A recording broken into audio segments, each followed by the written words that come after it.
Noël 2022 sera un peu particulier pour Pelé et sa famille. La maladie du footballeur brésilien est venue bouleverser leurs plans et c'est bien à l'hôpital que ce dernier passera les fêtes. Notre Noël à la maison est tombé à l'eau. Nous avons décidé avec les médecins que, pour diverses raisons, il vaut mieux rester ici, avec tous les soins prodigués par notre nouvelle famille, de l'hôpital Albert Einstein, ont annoncé, ce mercredi 21 décembre, ses filles, Kelly Nascimento et Flavia Aranches, sur leur compte Instagram.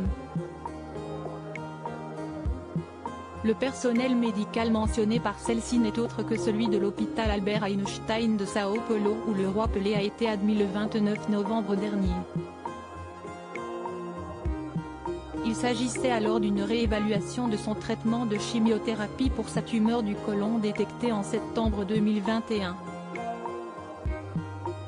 L'établissement de santé a également publié un communiqué dans la foulée de l'annonce de Kelly Nascimento et Flavia Aranches, ce mercredi, précisant que la maladie de leur père, à savoir le cancer, progresse.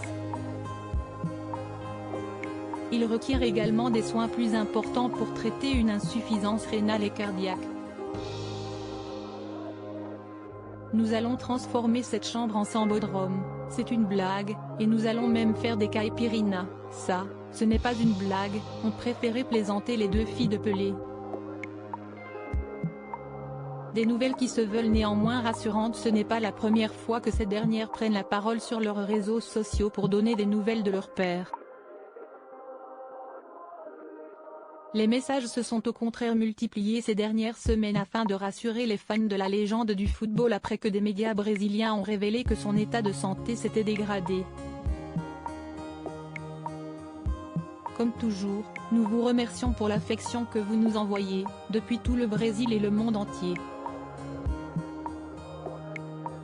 Votre amour pour lui, vos messages et vos prières sont d'un énorme réconfort car nous savons que nous ne sommes pas seuls, ont-elles ajouté.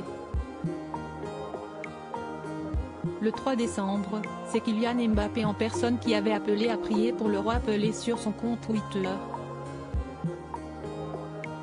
L'AFP dont le Parisien se fait, en outre, l'écho rappelle que c'est justement à côté du prodige français que le triple champion du monde a fait l'une de ses dernières apparitions publiques, en avril 2019 à Paris, lors d'un événement promotionnel avec un sponsor commun aux deux footballeurs. Article écrit en collaboration avec 6 médias. Crédit photo, JB Autissier panoramique.